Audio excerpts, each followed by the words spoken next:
Hello guys, good morning! Isang mapagpalang umaga po sa ating lahat. Today is Sunday.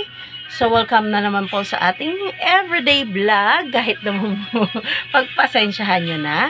Ngayon po ay birthday po ng aking firstborn child, ang aking anak. So, ang ganap po natin, salat man tayo sa kayamanan ng mundong to, ngayon po ay syempre Sunday, honor natin for the Lord, di ba? Mamaya po, magsisimba po kami, kasi ngayon kagigising lang po namin, at si Papi Jewel, ayun, ayan, siya po yung tumitira ng gatas, kasi bawal po kay James Lee. Nabigyan po kasi sila sa school. Dito po kasi sa Pasig may mga ibinibigay po ang LGU ng gatas, bigas, yan. Ngayon po dahil po sa kalagayan ni Kuya James, sa kanyang karamdaman, bawal po siya ng gatas. Kaya ang tumitira yung papa niya, yung mga kapatid niya. Andun si Kuya James sa labas guys, kasi bibili siya ng lugaw. So daw niya ang lugaw na may itlog. So pinabayaan ko na. Andun po siya. Kasi nga hilaw pa nga po. Hinihintay pa niyang maluto. So ngayon po ay naghahanda na rin kami ng almusal. Saing na po si Papi Jewel. Tapos ako magpe-prepare na rin po ako ng ulam. Kagabi naayos na rin natin like yung mga isusuot namin, siya na ang nag-ready.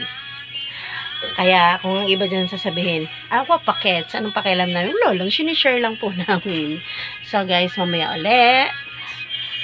Isang mapagpalang umaga sa ating lahat. Mamaya kasi magpe-prepare muna kami guys sa babush.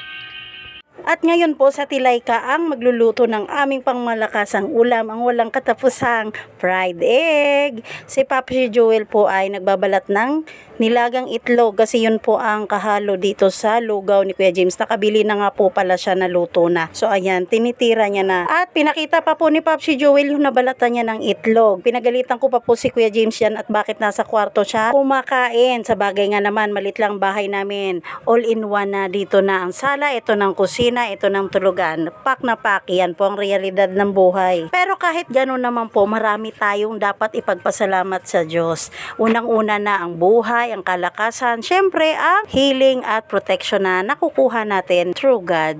At sa mga oras na ngang ito, pinipilit ko si Kuya James na palipatin sa lamesa at tinanong ko kung bakit ayaw niya umalis. Ayaw naman pala, mainit daw yung lugaw niya. Kaya sabi ko ilipat mo sa mangkok. Nagpapatapat mo siya sa electric pan. Sabi ko ilipat, o tingnan nyo po. Ang bait, pinatong lang. At ngayon, may kanya-kanyang kabisihan ng bawat isa. Si Papi Jewel may nahanap at maliligo na po siya. Since hindi niya alam saan ang lagayan ng mga underwear. O ayan, hindi niya alam na nasa bag na. So ayan din si Kuya Louie nagliligpit na habang sa Tilayka ay pasura-sura dahil magluluto na ng aming pangmalakasang ulam. So guys, sinong kumakain yan?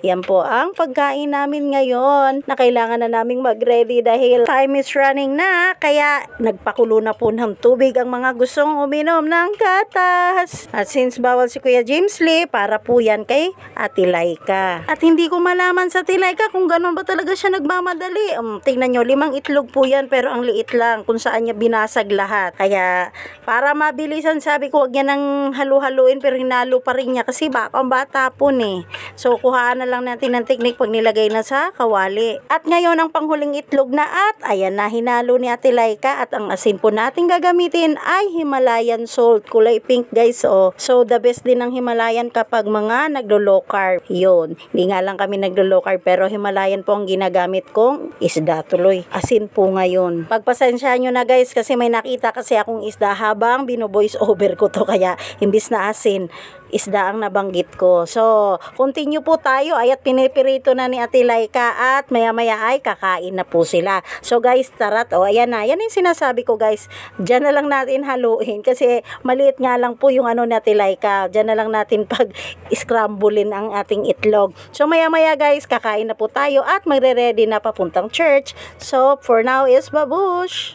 At dahil malamig na po ang lugaw ni Kuya James, ayun, at tinitira na po niya. Nag-aalmusal na siya. Gusto niya, ayan lang kainin niya.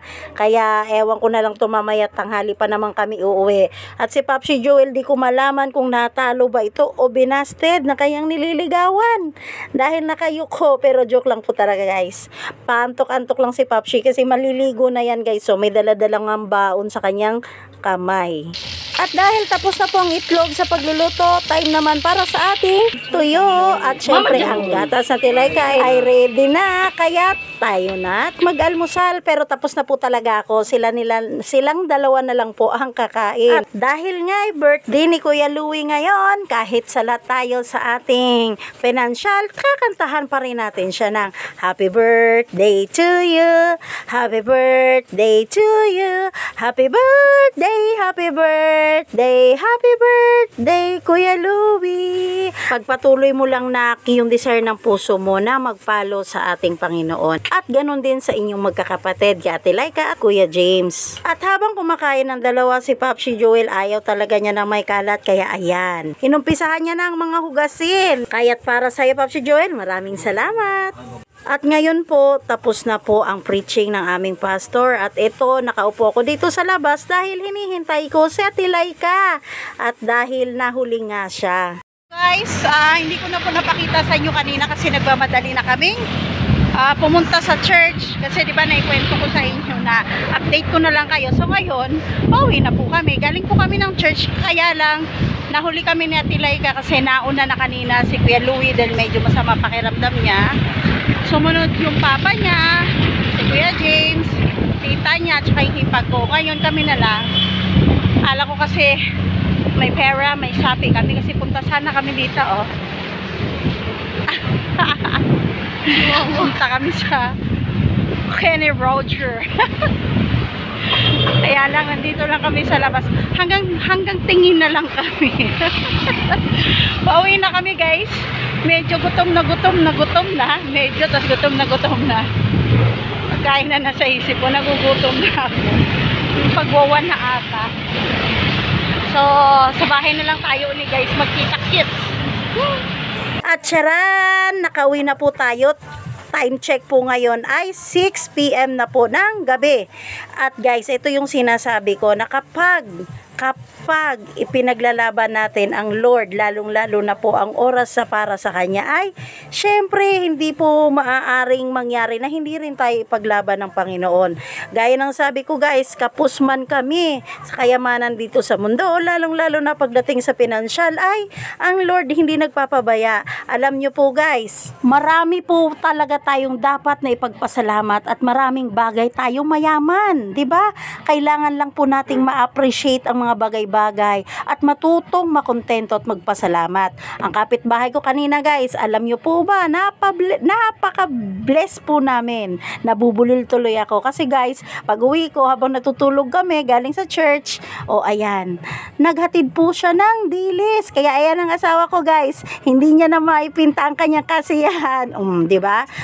Pero guys, thankful po talaga kami. So, nagkaroon po siya ng kinilaw at itong kinilaw na to guys at yung kaninang niluluto ni Kuya Louie na tortang dilis. Diba? Instant ulam. Diba? Coming from the Lord. At, syempre, andito na rin sa Tilayka. Busy na para sa kanyang ipapasa para bukas. So guys, ganun po talaga kapag nagmumove ang Lord sa buhay natin. Unexpected. Hindi po natin inaasahan. Magugulat na lang po talaga tayo. At syempre, thankful po tayo.